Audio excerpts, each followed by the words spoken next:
ബിസ്മില്ലാഹിർ റഹ്മാനിർ റഹീം. അൽഹംദുലില്ലാഹി റബ്ബിൽ ആലമീൻ. വസല്ലല്ലാഹു അലാ നബീന മുഹമ്മദിൻ വഅലാ ആലിഹി വസ്വഹ്ബിഹി അജ്മഈൻ. അമ്മാ ബഅദ്.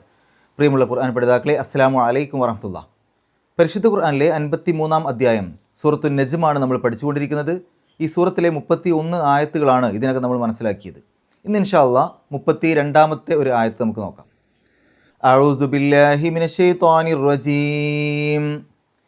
الذين يجتنبون كبائر الإثم والفواحش إلا اللمم إن ربك واسع المغفرة هو أعلم بكم إذ أنشأكم من الأرض وإذ أنتم أجنة في بطون أمهاتكم فلا تزكوا أنفسكم هو أعلم بمن اتقى. കഴിഞ്ഞ ക്ലാസ്സിൽ നമ്മൾ മനസ്സിലാക്കി സത്യവിശ്വാസത്തിൽ നിന്ന് തിരിഞ്ഞു പോയ ആളുകളെക്കുറിച്ചും ആ സത്യവിശ്വാസം സ്വീകരിക്കുന്ന നല്ലവരായ ആളുകളെക്കുറിച്ചും ആ നല്ലവരായ ആളുകളുടെ മറ്റു ചില കാര്യങ്ങളാണ് ഇനിയുള്ള ഈ ഒരു ആയത്തിൽ പറയുന്നത്. അല്ലസീന യജ്തനിബൂന കബാഇറൽ ഇസ്മി. അല്ലസീന യജ്തനിബൂന, ഇജ്തനബ എന്ന് പറഞ്ഞാൽ വിട്ടകന്നു അല്ലെങ്കിൽ ഒഴിവാക്കി, വർജിച്ചു എന്നൊക്കെയാണ്. അതിൻ്റെ മുളാരിയാണ് യജ്തനിബു, വിട്ടകലും അല്ലെങ്കിൽ വിട്ടകലുന്നു. യജ്തനിബൂന, അവർ വിട്ടകലുന്നു അല്ലെങ്കിൽ അവർ വർജിക്കുന്നു, അവർ ഒഴിവാക്കുന്നു. അതിൻ്റെ മുമ്പിൽ അല്ലസീന ചേരുമ്പോൾ അങ്ങനെയുള്ളവരായ ഒരു കൂട്ടർ എന്നർത്ഥം കിട്ടും. അല്ലസീന യജ്തനിബൂന, വിട്ടകലുന്നവരായ ഒരു കൂട്ടർ എന്ന് പറഞ്ഞാൽ വിട്ടകലുന്നവർ അല്ലെങ്കിൽ വർജിക്കുന്നവർ, ഒഴിവാക്കുന്നവർ. കബാഇറൽ ഇസ്മി, എന്തിനെയാണ് ഒഴിവാക്കുന്നത്? കബാഇറൽ ഇസ്മി.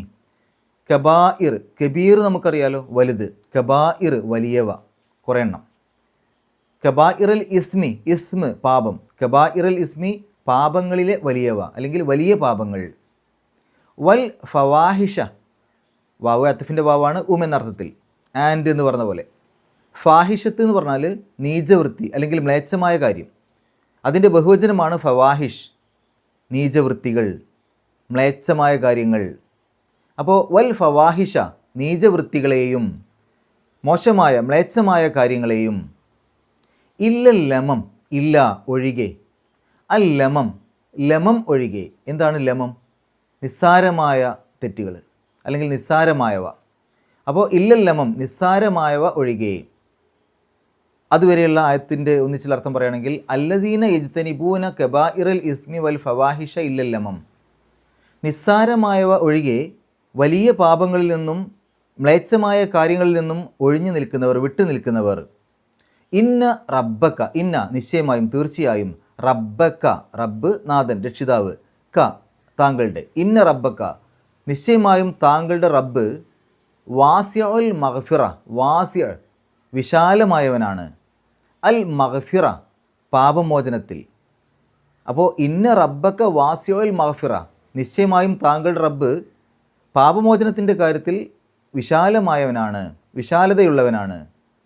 ഹുവ അഅലമു, ഹുവ അവൻ, അഅലമു അലിമ അറിഞ്ഞു, ആലിം അറിവുള്ളവൻ, അഅലം ഏറ്റവും നന്നായി അറിയുന്നവൻ, ബിക്കും നിങ്ങളെപ്പറ്റി.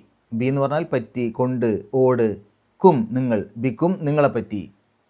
ഇത് സന്ദർഭം, അൻഷഅക്കും അൻഷഅ സൃഷ്ടിച്ചു, കും നിങ്ങളെ, ഇത് അൻഷഅക്കും നിങ്ങളെ സൃഷ്ടിച്ച സന്ദർഭത്തിൽ തന്നെ അല്ലെങ്കിൽ നിങ്ങളെ സൃഷ്ടിച്ച സന്ദർഭത്തിൽ. ഈ അൻഷഅ എന്നുള്ള വാക്കും ഖലക്ക എന്നുള്ള വാക്കും സൃഷ്ടിപ്പിന് ഉപയോഗിക്കാറുണ്ട്. രണ്ടും നമുക്ക് മലയാളത്തിൽ ഒറ്റ വാക്കിൽ സൃഷ്ടിച്ചു എന്ന് പറയാമെങ്കിലും രണ്ടിൻ്റെയും ശരിയായ ആഴത്തിലുള്ള അർത്ഥങ്ങൾ തമ്മിൽ വ്യത്യാസമുണ്ട്. ഖലക്ക എന്ന് പറയുമ്പോൾ ഒന്നുമില്ലാത്തൊരു അവസ്ഥയിൽ നിന്ന് കൃത്യമായ അളവോടും വ്യവസ്ഥയോടും ഒക്കെ കൂടി അതിനെ സൃഷ്ടിച്ചെടുത്തു, അതിനെ രൂപപ്പെടുത്തി എന്നുള്ള രൂപത്തിലാണ് ഖലക്കയുടെ അർത്ഥം വരിക. അൻഷ എന്ന് പറയുമ്പോൾ അതിനെ സൃഷ്ടിക്കുക മാത്രമല്ല പിന്നീട് അതിനെ ഘട്ടം ഘട്ടമായി വളർത്തിയെടുക്കുകയും അതിൻ്റെ ഒരു പൂർണ്ണതയിലേക്ക് എത്തിക്കുകയും ചെയ്തു എന്നുള്ള രൂപത്തിലാണ് അൻഷയുടെ അർത്ഥം വരിക. അപ്പോൾ ഇവിടെ ഇത് അൻഷക്കും നിങ്ങളെ സൃഷ്ടിച്ച സന്ദർഭത്തിൽ, നിങ്ങളെ ഉണ്ടാക്കിയ സന്ദർഭത്തിൽ. ഇവിടുന്ന് മിനൽ അർദി, മിൻ എന്ന് പറഞ്ഞാൽ ഇൽ നിന്ന്, അർദ് ഭൂമി, മിനൽ അർദി ഭൂമിയിൽ നിന്ന്, മണ്ണിൽ നിന്ന്. വ ഇത് അൻതും അജിന്നത്തുൻ, വ ഇത് ആ സന്ദർഭത്തിലും, ഇത് എന്ന് പറഞ്ഞാൽ സന്ദർഭം, വ അത് അത്തഫിൻ്റെ വാവാണ്, വ ഇത്. അപ്പോൾ ആ സന്ദർഭത്തിലും, ഈ സന്ദർഭത്തിൽ അൻതും നിങ്ങൾ, അജിന്നത്തുൻ ജനീൻ എന്നുള്ളതിൻ്റെ ബഹുവചനമാണ് അജിന്നത്ത്. ജനീൻ എന്ന് പറഞ്ഞാൽ ഗർഭസ്ഥ ശിശു, അജിന്നത്ത് ഗർഭസ്ഥ ശിശുക്കൾ ബഹുവചനാണ്. അപ്പോൾ വഇദ് അൻതും അജിന്നത്തുൻ, നിങ്ങൾ ഗർഭസ്ഥ ശിശുക്കളായിരുന്ന സന്ദർഭത്തിലും അല്ലെങ്കിൽ നിങ്ങൾ ഗർഭസ്ഥ ശിശുക്കളായിരുന്നപ്പോഴും, എവിടെ? ഫീ ബുത്തൂനി ഉമ്മഹാത്തിക്കും, ഫീ ബുത്തൂനി ബത്തിന് വയറ്, ബുത്തൂന് വയറുകൾ, ഫീ ബുത്തൂനി വയറുകളിൽ, ആരുടെ? ഉമ്മഹാത്തിക്കും. ഉമ്മുൻ എന്നുള്ളതിൻ്റെ ബഹുവചനമാണ് ഉമ്മഹാത്ത്, മാതാക്കൾ. ഉമ്മഹാത്തിക്കും നിങ്ങളുടെ മാതാക്കളുടെ. അപ്പോൾ ഫീ ബുത്തൂനി ഉമ്മഹാത്തിക്കും നിങ്ങളുടെ മാതാക്കളുടെ വയറുകളിൽ. ഫലാ തുസക്കൂ, ഫ എന്നിരിക്കെ, ലാ അരുത്, തുസക്കൂ സക്ക എന്ന് പറഞ്ഞാൽ പരിശുദ്ധമാക്കി അല്ലെങ്കിൽ പ്രശംസിച്ചു എന്നൊക്കെയാണ്. ലാ തുസക്കൂ നിങ്ങൾ പ്രശംസിക്കരുത്, നിങ്ങൾ പരിശുദ്ധമാക്കി കാണിക്കരുത്. എന്തിനെ? അംഫുസക്കും, നഫ്സ് സ്വന്തം ശരീരം, മനസ്സ് എന്നൊക്കെ അർത്ഥമുണ്ട്. അംഫുസ് ദേഹങ്ങൾ, ശരീരങ്ങൾ, മനസ്സുകൾ. അംഫുസക്കും നിങ്ങളുടെ ദേഹങ്ങളെ, നിങ്ങളെ തന്നെ. ഹുവ അവൻ, അലമു ഏറ്റവും നന്നായി അറിയുന്നവനാണ്, ഏറ്റവും അധികം അറിയുന്നവനാണ്. ബിമനിത്തഖ, ബി എന്ന് പറഞ്ഞാൽ പല അർത്ഥങ്ങളുണ്ട്, കൊണ്ട്, ഓട്, പറ്റി. ഇവിടെ നമുക്ക് പറ്റി എന്നുള്ള അർത്ഥം കൊടുക്കാം. മൻ ഒരുവൻ അല്ലെങ്കിൽ അവൻ, അവർ എന്നുള്ള അർത്ഥത്തിലൊക്കെ മൻ ഉപയോഗിക്കും. ഇത്തഖ, ഇത്തഖ സൂക്ഷ്മത പാലിച്ചു. അപ്പോൾ മൻ ഇത്തഖ എന്ന് പറയുമ്പോൾ സൂക്ഷ്മത പാലിക്കുന്നവർ അല്ലെങ്കിൽ സൂക്ഷ്മത പാലിക്കുന്നവൻ. ബിമനിത്തഖ സൂക്ഷ്മത പാലിക്കുന്നവരെ പറ്റി. ഒന്നിച്ചായത്തിൻ്റെ അർത്ഥം അല്ലദീന യജ്തനിബൂന കബാഇറൽ ഇസ്മി വൽ ഫവാഹിഷ ഇല്ലല്ലമം, നിസ്സാരമായ തെറ്റുകൾ ഒഴികെ വലിയ പാപങ്ങളിൽ നിന്നും മോശമായ നീചമായ കാര്യങ്ങളിൽ നിന്നും വിട്ടുനിൽക്കുന്നവർ. ഇന്ന റബ്ബക്ക വാസിഉൽ മഗ്ഫിറ, നിശ്ചയമായും താങ്കളുടെ റബ്ബ് പാപമോചനത്തിൻ്റെ കാര്യത്തിൽ വിശാലമായവനാണ്. ഹുവ അഅലമു ബിക്കും ഇത് അൻഷഅക്കും മിനൽ അർദി വ ഇത് അൻതും അജിന്നത്തുൻ ഫീ ബുത്തൂനി ഉമ്മഹാത്തിക്കും, നിങ്ങൾ നിങ്ങളുടെ മാതാക്കളുടെ വയറുകളിലായിരുന്ന സന്ദർഭത്തിലും നിങ്ങളെ ഭൂമിയിൽ നിന്ന് സൃഷ്ടിക്കുന്ന സന്ദർഭത്തിലുമൊക്കെ അവന് നിങ്ങളെപ്പറ്റി നന്നായിട്ടറിയാം. ഫലാ തുസക്കൂ അംഫുസക്കും, എന്നിരിക്കെ നിങ്ങൾ നിങ്ങളെ തന്നെ ഉയർത്തി കാണിക്കരുത്, നിങ്ങളെ തന്നെ പുകഴ്ത്തി പറയരുത്, നിങ്ങളെ തന്നെ പരിശുദ്ധമാക്കി കാണിക്കരുത്. ഹുവ അഅലമു ബിമനിത്തഖ, ആരാണ് ഏറ്റവും നല്ല ഭക്തർ എന്നുള്ളത് അള്ളാഹുവിന് നന്നായിട്ടറിയാം, അവന് നന്നായിട്ടറിയാം. ഇനി നമുക്ക് വിശദീകരണത്തിലേക്ക് പോകാം. ഇവിടെ നോക്കൂ, ഇതിൻ്റെ തുടക്കത്തിൽ അല്ലദീന യജ്തനിബൂന കബാഇറൽ ഇസ്മി, വലിയ പാപങ്ങളിൽ നിന്ന് വിട്ടു നിൽക്കുന്നവർ, വൽ ഫവാഹിഷ നീചവൃത്തികളിൽ നിന്നും. അപ്പോൾ നീചവൃത്തികളെയും വലിയ പാപങ്ങളെയും ഒഴിവാക്കുന്നവർ, അത്തരം തെറ്റുകളിൽ നിന്ന് വിട്ടു നിൽക്കുന്നവർ. ഇല്ലല്ലമം നിസ്സാരമായവ ഒഴികെ. എന്താണ് ഈ കബാഇറൽ ഇസ്മ? എന്താണ് ഈ വലിയ പാപങ്ങൾ? നമ്മൾ സാധാരണ എണ്ണി പറയാറുള്ള 7 വൻപാപങ്ങളുണ്ട്. അത് മാത്രമല്ല വലിയ പാപങ്ങൾ. വലിയ പാപങ്ങൾ അതിൽ പറയാത്ത കാര്യങ്ങളുണ്ട്. അപ്പോൾ വലിയ പാപങ്ങൾ ഒരുപാടുണ്ട്. അതിനകത്തുനിന്ന് ഏറ്റവും ശ്രദ്ധിക്കേണ്ട ഏറ്റവും പ്രധാനപ്പെട്ട 7 എണ്ണത്തിന് എണ്ണി പറഞ്ഞു എന്നേ ഉള്ളൂ. അല്ലാതെ ആ 7 എണ്ണം മാത്രമല്ല വലിയ പാപങ്ങൾ. അള്ളാഹുവും റസൂലും കൃത്യമായി വിലക്കിയിട്ടുള്ളവ, അതിന് ശിക്ഷയോ അല്ലെങ്കിൽ ശാപമോ ഒക്കെ ഉണ്ട് എന്ന് പറഞ്ഞവ, അത്തരം കാര്യങ്ങളൊക്കെ ഈ വലിയ പാപങ്ങളിൽ ഉൾപ്പെടും. ആ വലിയ പാപങ്ങളിൽ തന്നെ ഏറ്റവും വലിയ പാപങ്ങൾ അല്ലെങ്കിൽ അതിൻ്റെ ഉള്ളിൽ തന്നെയുള്ള ഏറ്റവും പ്രധാനപ്പെട്ട 7 എണ്ണത്തിനെ എണ്ണി പറഞ്ഞു. അതാണ് 7 വൻപാപങ്ങൾ. അതേതൊക്കെയാ? 1 ഷിർക്ക് അഥവാ അള്ളാഹുവിൽ പങ്കുചേർക്കൽ, 2 സിഹർ, 3 അന്യായമായി ഒരാളെ കൊല ചെയ്യൽ, 4 പലിശ, 5 അനാഥകളുടെ സ്വത്ത് അന്യായമായി അപഹരിക്കൽ, 6 യുദ്ധത്തിൽ നിന്ന് പിന്തിരിഞ്ഞോടൽ, 7 നല്ലവരായ പതിവ്രതകളായ സ്ത്രീകളെക്കുറിച്ച് ദുരാരോപണം, വ്യഭിചാരാരോപണം പറയൽ. ഇതൊക്കെ ഏറ്റവും പ്രധാനപ്പെട്ട 7 പാപങ്ങളാണ്. അതുകൊണ്ടാണ് അവയെ 7 വൻപാപങ്ങൾ എന്നുള്ള രൂപത്തിൽ എണ്ണിയത്. എന്നാൽ അതിൽ ഉൾപ്പെടാത്ത പലതുണ്ട്. ഇപ്പോൾ വ്യഭിചാരം അതിനകത്ത് ഉൾപ്പെടുത്തിയിട്ടില്ല, മോഷണം അതിനകത്തില്ല. അതൊക്കെ വലിയ പാപങ്ങളല്ല, അതൊക്കെ വലിയ പാപങ്ങളാണ്. അപ്പോൾ വലിയ പാപങ്ങൾ എന്ന് പറയുമ്പോൾ എല്ലാത്തരം വലിയ പാപങ്ങളും അതിനകത്ത് ഉൾപ്പെടും. അള്ളാഹും റസൂലും വിലക്കിയിട്ടുള്ള, കൃത്യമായിട്ട് നിഷിദ്ധമാക്കിയവ, അതുപോലെ തന്നെ അതിന് വ്യക്തമായ ശിക്ഷയുണ്ട് എന്ന് പറഞ്ഞവ, അല്ലെങ്കിൽ ശാപം അറിയിച്ചവ, അങ്ങനെയുള്ള കാര്യങ്ങളൊക്കെ ഈ വലിയ പാപങ്ങളിൽ പെടും. അത്തരം പാപങ്ങളിൽ നിന്ന് വിട്ടു നിൽക്കുന്നവർ വൽ ഫവാഹിഷ. എന്താണ് ഈ ഫവാഹിഷ്? നീചവൃത്തികൾ, മ്ലേച്ഛമായ കാര്യങ്ങൾ, കേൾക്കുമ്പോൾ തന്നെ അറപ്പുളവാക്കുന്നവ അല്ലെങ്കിൽ ലജ്ജാകരമായത്, അതാണ് ഈ ഫവാഹിഷ്. അത് ഈ വലിയ പാപങ്ങളിൽ പെട്ടവ തന്നെയാണ്, അതിനൊന്ന് എടുത്തു പറഞ്ഞു എന്നുള്ളൂ. അതിലധികവും ലൈംഗികതയുമായിട്ട് ബന്ധപ്പെട്ടവയാണ്. ഉദാഹരണത്തിന് വ്യഭിചാരം, സ്വവർഗരതി, മൃഗരതി പോലെയുള്ളവയ്ക്ക് ഈ ഒരു മ്ലേച്ഛവൃത്തിയാണ്, അല്ലെങ്കിൽ അത് നീചവൃത്തിയാണ്. അതാ വലിയ പാപങ്ങളിൽ പെട്ടവ തന്നെയാണ്, അതിനൊന്ന് എടുത്തു പറഞ്ഞു. എന്തുകൊണ്ടാണ് അതിനെ എടുത്തു പറഞ്ഞത്? മറ്റുള്ള ആ വലിയ പാപങ്ങളിൽ നിന്ന് വിട്ടു നിൽക്കുന്ന ആളുകൾ പോലും ഇതിൽ പെട്ടുപോകാൻ സാധ്യതയുണ്ട്.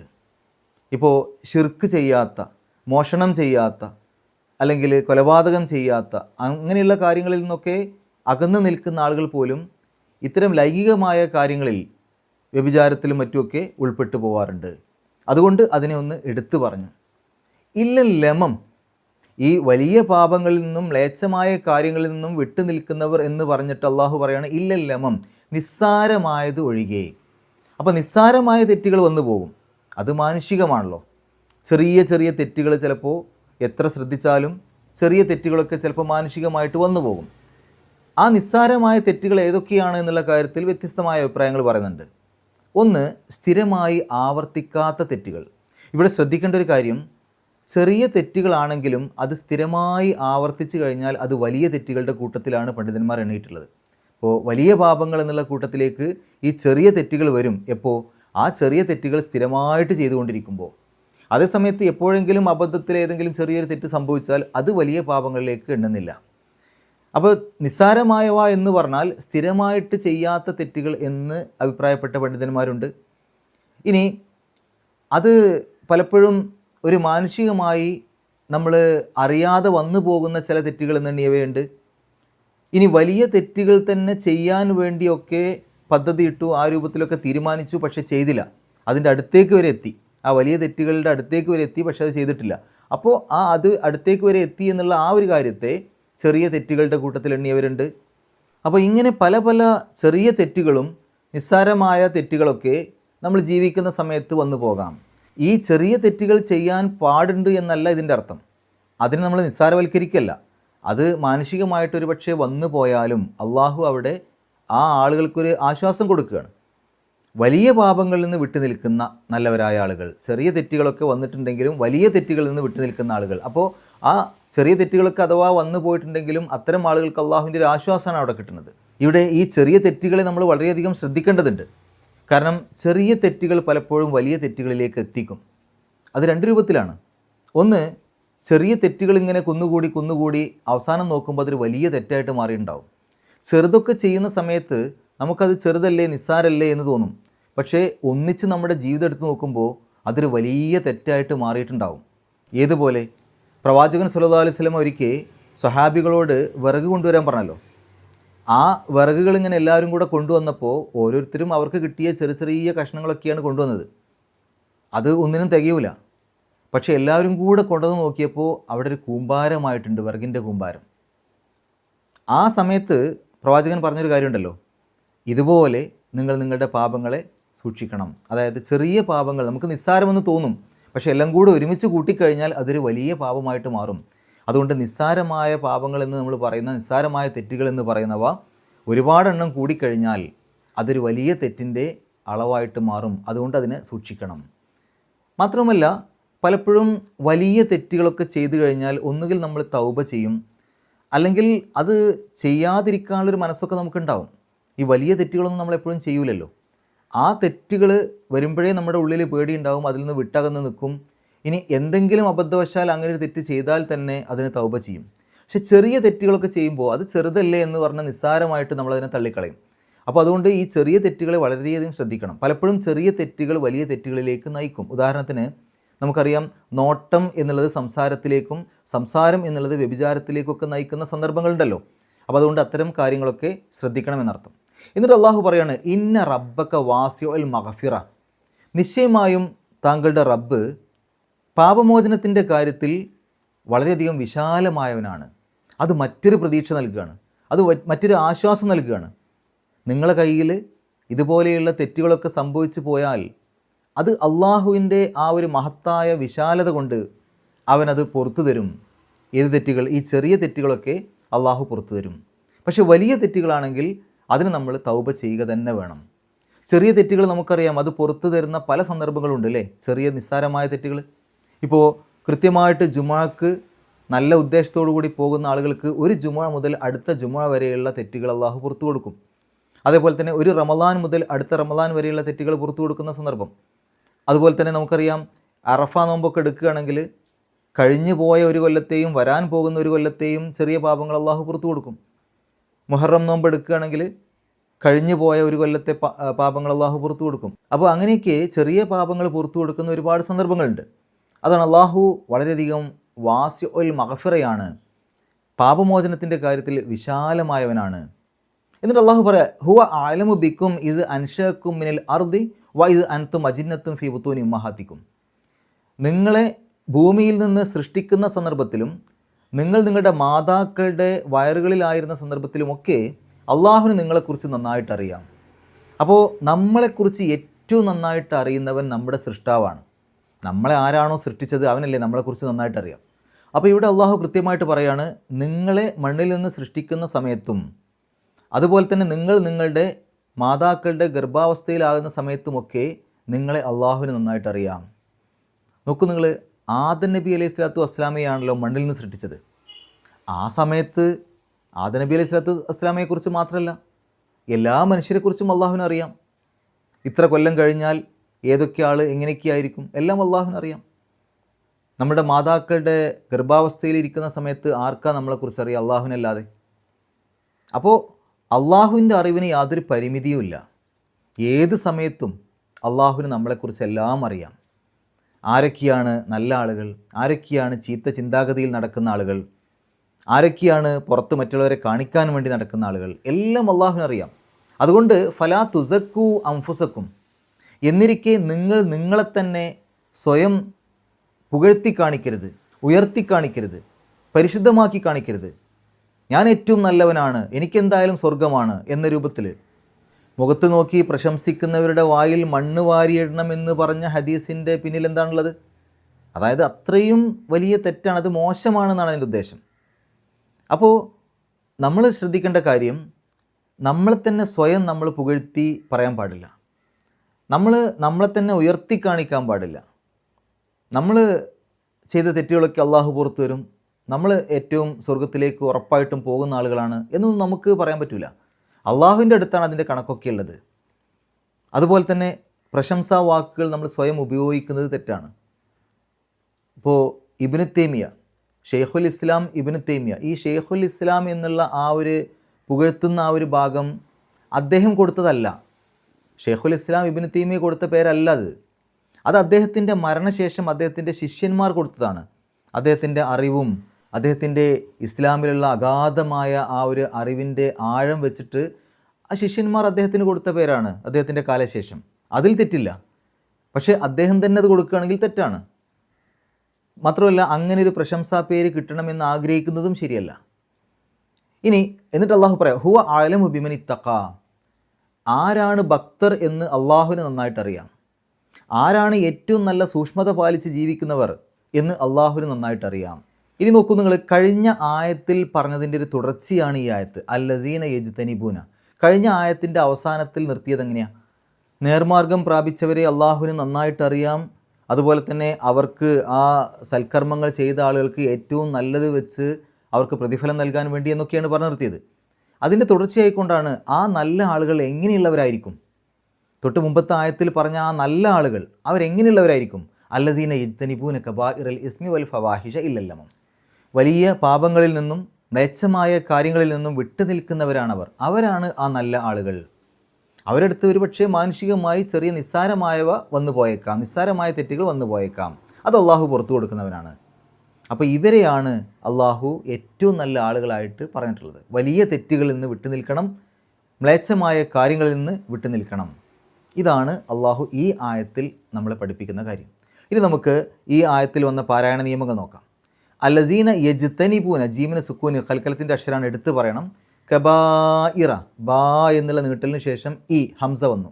അപ്പോൾ മദ്ദും ഹംസയും നീട്ടലും ഹംസയും അടുത്തടുത്ത് വന്ന് ഒരേ പദത്തിനകത്താണ്. അങ്ങനെ വരുമ്പോൾ അവിടെ 4-5 ഹർക്കത്തിൻ്റെ ദൈർഘ്യം നീട്ടൽ നിർബന്ധമാണ്. അതിന് മദ് മുത്തസിൽ എന്നാണ് പറയുക. അപ്പോൾ കബാഇറൽ ഇസ്മി വൽ ഫവാഹിഷ ഇല്ലൽ ലമം, അവിടെ ഒരു ജീമ് കാണാം. പാരായണം നിർത്താതെയും ഓതാം, രണ്ടിനും ഒരേ പ്രാധാന്യം. നിർത്തുകയാണെങ്കിൽ ലമം എന്നുള്ളിടത്ത് ആ അവസാനത്തെ മീമിന് ലമമ എന്നാണ് അവിടെ ലമം എന്ന അവസാനത്തെ മീമിന് സുക്കൂനാക്കിയിട്ട് നിർത്തണം.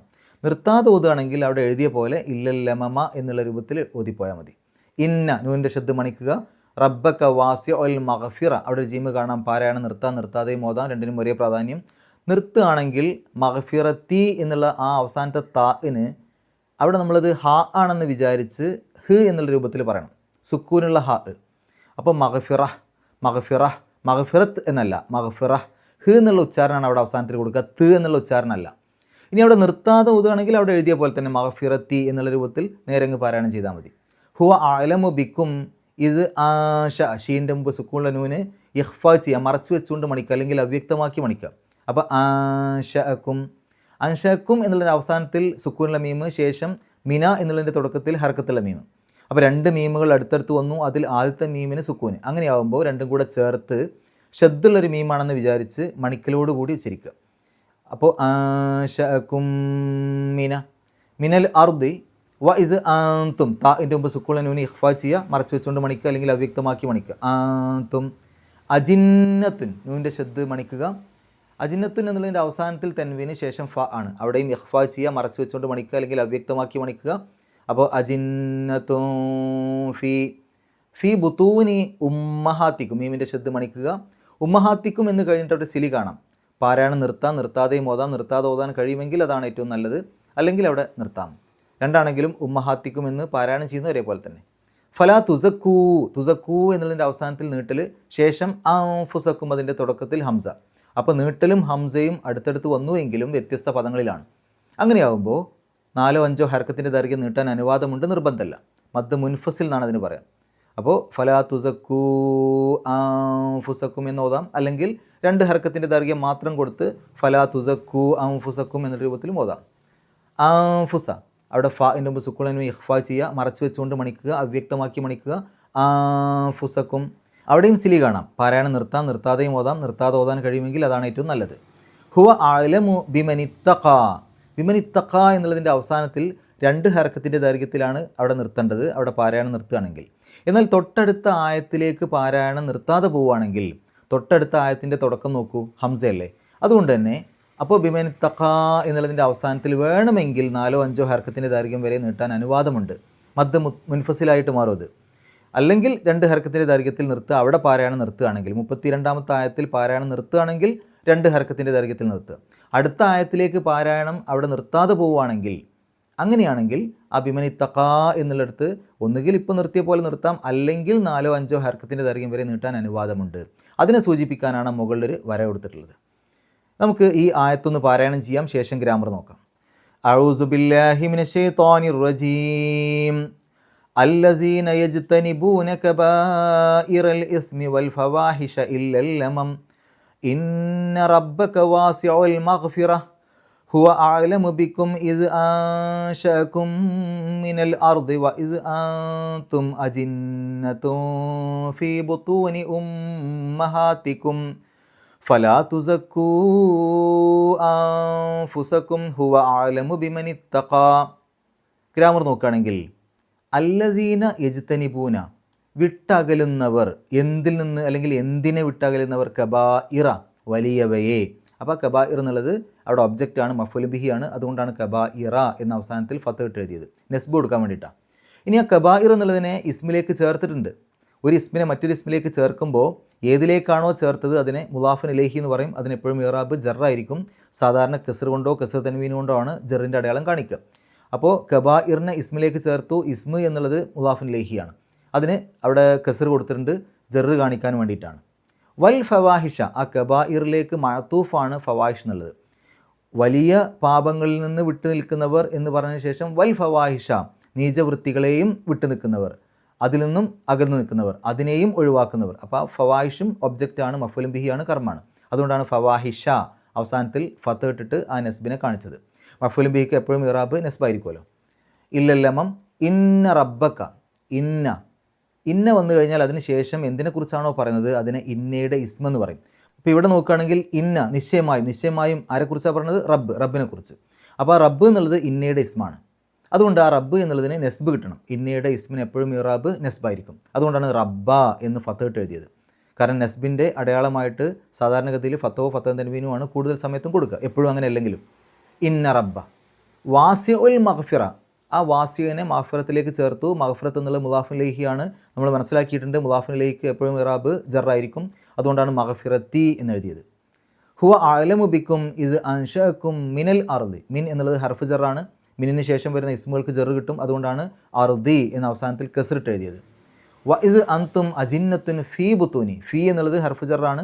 അതിനുശേഷം വരുന്ന ഇസ്മുകൾക്ക് ജറ് കിട്ടണം. അതുകൊണ്ടാണ് ബുത്തൂനി അവസാനത്തിൽ കസ്റിട്ട് എഴുതിയത്. ബുത്തൂനി ഉമ്മഹാത്തിക്കും എന്നെടുത്തു കഴിഞ്ഞാൽ ബുത്തൂൻ എന്നുള്ളതിനെ ഉമ്മഹാത്തിലേക്ക് ചേർത്തു. ഒരു ഇസ്മിനെ മറ്റൊരു ഇസ്മിലേക്ക് ചേർക്കുമ്പോൾ നമ്മൾ മനസ്സിലാക്കിയല്ലോ, ഏതിലേക്കാണോ ചേർക്കുന്നത് അത് മുദാഫിൻ ഇലൈഹിയാണ്. അതിന് ഇറാബ് ജറായിരിക്കും.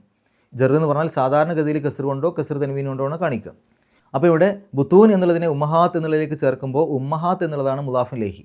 അതുകൊണ്ട് ആ ഉമ്മഹാത്തിന് ജറ് കിട്ടണം. ഇവിടെ ഇപ്പോൾ ആ ഉമ്മഹാത്തിൻ്റെ അവസാനത്തിൽ വന്ന കസ്ർ ആ ഉമ്മഹാത്ത് മുദാഫിൻ ഇലൈഹി ആയതുകൊണ്ട് അതിൻ്റെ അവസാനത്തിലുള്ള ആ കസ്ർ അത് ജറിൻ്റെ അടയാളമായിട്ട് തന്നെ നമുക്ക് പരിഗണിക്കാം. എന്നാൽ അവിടെ ആ ഉമ്മഹാത്ത് എന്നുള്ളത് നെസ്ബിൻ്റെ സ്ഥാനത്ത് വന്നാലും അവിടെ ഉമ്മഹാത്തി എന്ന് തന്നെ എഴുതുക, അല്ലാതെ ഉമ്മഹാത്ത എന്ന് എഴുതൂല. അലിഫ് താ അക്ഷരങ്ങളിൽ അവസാനിക്കുന്ന ബഹുവചന രൂപത്തിലുള്ള സ്ത്രീലിംഗ പദങ്ങൾ, ഇസ്മുകൾ, അതിനെ ജമ്മ് മുഅന്നസ് സാലിം എന്നാണ് പറയാം. അത്തരം പദങ്ങളുടെ അവസാനത്തിലുള്ള ആ ഒരു കസ്ർ അത് സാധാരണ നമ്മൾ ജറിൻ്റെ അടയാളമായിട്ടും കസ്റ കൊടുക്കുക, നെസ്ബിൻ്റെ അടയാളമായിട്ടും കസ്റ കൊടുക്കുക. അപ്പോൾ മഫ്ഊലുൻ ബിഹിയുടെ സ്ഥാനത്ത് വന്നാലും കസ്റാണ് ഇടുക. ഇനി ജറിൻ്റെ രൂപത്തിൽ എഴുതേണ്ട സന്ദർഭങ്ങൾ വന്നാലും അവിടെ കസ്റാണ് ഇടുക. അപ്പോൾ ഇവിടെ അത് മുദാഫ് ഇലൈഹിയാണ്. അതുകൊണ്ട് ജറാണ് ഉമ്മഹാത്തിന് കിട്ടേണ്ടത്. ആ ജറിനെ സൂചിപ്പിക്കാനാണ് ഇവിടെ കസ്ർ എന്ന് മനസ്സിലാക്കാൻ പറ്റും. ഇനി ഉമ്മഹാത്തിക്കും എന്നൊക്കെ പറയുമ്പോൾ ആ കും എന്നുള്ളതും മുദാഫ് ഇലൈഹിയാണ്. ഉമ്മഹാത്തിനെ കും എന്നുള്ളതിലേക്ക് ചേർത്തു. അവിടെ കും എന്നുള്ളത് മുദാഫ് ഇലൈഹി ആണെങ്കിലും അതിന് ജറിൻ്റെ അടയാളമൊന്നും കാണിക്കാനൊന്നും പറ്റില്ല. അത് ജറിൻ്റെ സ്ഥാനത്താണെന്ന് പറയാനേ പറ്റുള്ളൂ. അത് ഇവിടെ മാത്രമല്ല, നമ്മൾ ഈ ഇതിൽ നോക്കുകയാണെങ്കിൽ പല സ്ഥലത്തും ആ ഒരു കും എന്നുള്ള രൂപത്തിലൊക്കെ അവസാനത്തിൽ വന്നിട്ടുണ്ടാവും. ഫലാ തുസക്കു അംഫുസക്കും എന്നെടുത്തു കഴിഞ്ഞാൽ മുദാഫ് ഇലൈഹിയാണ് കും എന്നുള്ളത്. ആ കും എന്നുള്ളതിന് ശരിക്ക് ജറിൻ്റെ സ്ഥാനത്താണെന്നാണ് പറയാൻ പറ്റുള്ളൂ. അതിന് ജറിൻ്റെ അടയാളമൊന്നും കൊടുക്കാനൊന്നും പറ്റില്ല. ഹുവ അഅലമു ബിമനിത്തഖ. ഇത്രയും കാര്യങ്ങളാണ് ഈ ഒരു ആയത്തിലൂടെ നമ്മൾ മനസ്സിലാക്കേണ്ടത്. അള്ളാഹു പരിശുദ്ധ ഖുർആൻ ഏറ്റവും നല്ല രൂപത്തിൽ പഠിക്കുവാനും അത് ജീവിതത്തിൽ പകർത്തുവാനും കഴിവിൻ്റെ പരമാവധി മറ്റുള്ള ആളുകൾക്ക് എത്തിച്ചു കൊടുക്കുവാനുമുള്ള സന്മനസ്സും തൗഫീക്കും സൗഭാഗ്യവും നമുക്ക് ഏവർക്കും പ്രദാനം ചെയ്യുമാറാകട്ടെ. വാഖിറു ദഅ്വാനാ അൽഹംദുലില്ലാഹി റബ്ബിൽ ആലമീൻ. അസ്സലാമു അലൈക്കും വറഹ്മത്തുള്ളാഹി.